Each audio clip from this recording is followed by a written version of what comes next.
क्या आपके साथ भी ऐसा हुआ है कि आप पूरी रात पढ़ाई में लगे रहे, नोट्स बनाए, वीडियो देखे और खुद से वादा किया कि इस बार तो सब याद रहेगा, लेकिन जैसे ही अगली सुबह होती है, दिमाग से सब कुछ ऐसे गायब हो जाता है जैसे कभी पढ़ा ही नहीं।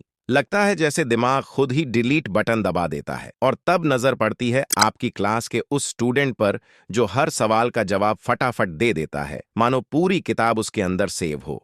अब आप सोचते हो कि आखिर ये कैसे करता है? क्या वो जीनियस पैदा हुआ है या दिन रात सिर्फ पढ़ाई ही करता रहता है? लेकिन सच्चाई कुछ और है। यही कमाल जापानी बच्चों में भी देखने को मिलता है। वो हजारों कांजी कैरेक्टर्स याद रखते हैं, ऐसे कैरेक्टर्स जो मुश्किल भी हैं और हजारों की गिनती में हैं, फिर भी सालों तक याद रहते हैं। तो क्या वो सब कोई सुपर ह्यूमन है? जवाब है नहीं। असल फर्क बस इतना है कि वो कुछ खास टेक्निक्स जानते हैं। वो पढ़ाई को ऐसे तरीके से करते हैं कि जो भी एक बार सीख लिया वो लंबे समय तक दिमाग से जाता ही नहीं। और यही राज मैं इस वीडियो में आपके साथ शेयर करने वाला हूं। दो ऐसी जापानी टेक्निक्स जो आपकी मेमोरी, फोकस और सीखने की स्पीड को 10 गुना तक बढ़ा सकती हैं।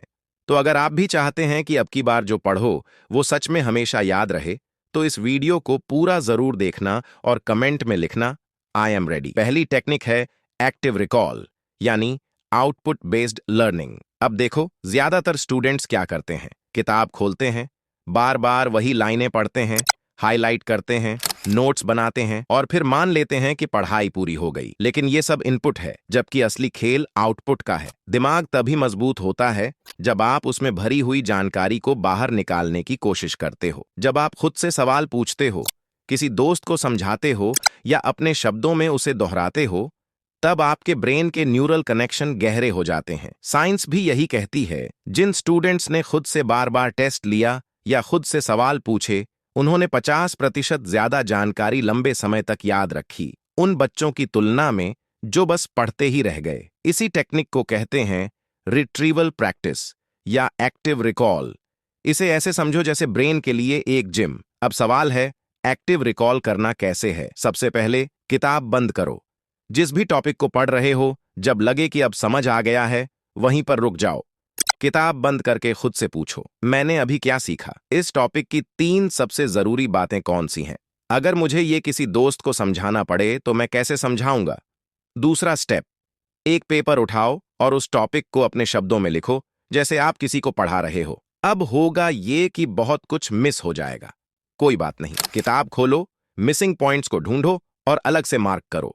फिर से किताब बंद करो और वही प्रोसेस दोहराओ। जब तक आप बिना देखे आसानी से एक्सप्लेन करने लगो, समझ लो कि ये चैप्टर आपके दिमाग में पक्का बैठ गया है। और यही है वो पहला जापानी टेक्निक जिसकी मदद से आप क्लास में टीचर के हर सवाल का आत्मविश्वास से जवाब दे सकते हो। जैसे पौधे को हर कुछ दिन में पानी देना पड़ता है, वैसे ही आपके दिमाग को भी हर कुछ समय पर उसी टॉपिक की याद दिलानी होगी। यही तरीका है जिससे जानकारी लंबे समय तक आपके दिमाग में जिंदा रहती है। लेकिन आज के बाद आपकी भूलने की टेंशन खत्म।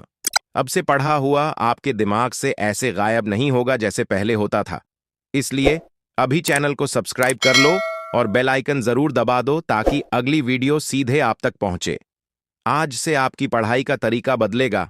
और अगर सच में बदलना चाहते हो तो नीचे कमेंट बॉक्स में यस लिखकर अपना वादा पक्का करो। अब से आप स्पेस्ड रेपिटेशन फॉलो करोगे और यही तरीका आपकी याददाश्त को मजबूत बना देगा। मान लो आपने आज कोई नया चैप्टर या टॉपिक पढ़ा, तो उसे ऐसे ही छोड़ने की गलती मत करना। उसी दिन 20 से 30 मिनट बाद तुरंत एक बार झट से रिव्यू कर लेना। अगले दिन फिर एक्टिव रिव्यू करना। खुद से सवाल पूछो, कल मैंने क्या सीखा था और क्या वो अभी भी याद है? 3 दिन बाद वही टॉपिक थोड़ा गहराई से दोहराना ताकि दिमाग में और अच्छे से बैठ जाए। 7वें दिन खुद को टेस्ट करो या किसी को समझा कर देखो, इससे याददाश्त और पक्की हो जाएगी। 14 दिन बाद जब दोबारा रिवाइज करोगे तो देखोगे कि ज्यादातर बातें साफ साफ याद हैं। बस कुछ छोटी छोटी चीजें छूट गई होंगी जिन्हें उसी वक्त दोहरा लेना है। फिर 30वें दिन एक आखिरी बार उस टॉपिक पर नजर डालो। उसके बाद तो समझो वो आपकी यादों में हमेशा के लिए लॉक हो गया। इस तरीके से आप अपनी पढ़ाई का 70 से 80% हिस्सा लंबे समय तक याद रख पाओगे और एग्जाम के समय बस हल्का सा रिवाइज करना होगा। तब आपको महसूस होगा कि पढ़ाई कभी बोझ नहीं बल्कि मजेदार और आसान हो गई है।